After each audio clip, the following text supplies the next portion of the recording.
High friend, welcome back to my channel. कशा आहात friends? I hope सगळे चांगले असाल. साडी हा भारतीय महिलांचा पारंपरिक आणि प्रमुख वस्त्र आहे. साड्यांवर दागिने निवडताना साडींचे प्रकार आणि साडींचे रंग हे महत्त्वाचे असते.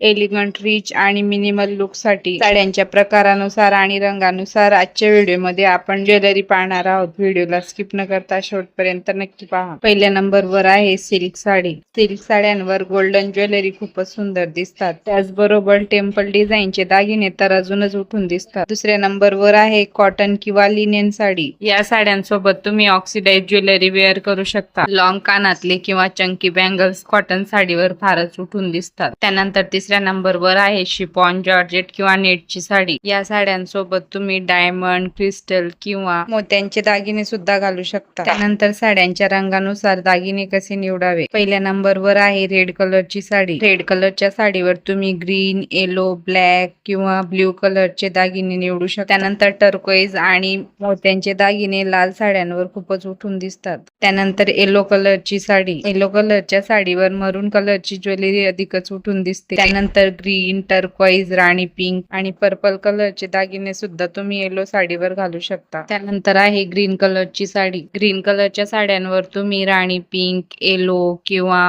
बेबी पिंक किंवा मिंट ग्रीन कलरचे दागिने निवडू शकता. त्यानंतर पर्पल कलरच्या साडीवर तुम्ही पीच कलरची ज्वेलरी निवडू शकता. पर्पल कलरच्या साडी सोबत लेव्हेंडर कलरची ज्वेलरी पण खूपच सुंदर दिसते. हे कलर कॉम्बिनेशन फारच उठून दिसते. त्यानंतर तुम्ही पर्पल सोबत आयव्हरी कलरची ज्वेलरी सुद्धा निवडू शकता. जर तुम्हाला न्यू आणि ट्रेंडी ट्राय करायचं असेल तर तुम्ही येलो कलरची ज्वेलरी सुद्धा निवडू शकता. त्यानंतर ब्लॅक कलरच्या साडीवर तुम्ही ब्लॅक कलरची ज्वेलरी घालू शकता. पण तुम्ही कॉन्ट्रास्ट ज्वेलरी घालण्याचा विचार करत असाल तर तुम्ही बेबी पिंक, राणी पिंक या कलरची ज्वेलरी निवडू शकता. हे कलर कॉम्बिनेशन फारच उठून दिसतात. त्यानंतर मिंट ग्रीन कलर. त्यानंतर ब्लॅक कलरच्या साडीवर आयव्हरी कलरची ज्वेलरी खूपच जास्त सुंदर दिसते. व्हिडिओ आवडला असेल तर व्हिडिओला लाईक करा, शेअर करा, सबस्क्राईब करायला विसरू नका. थँक्यू.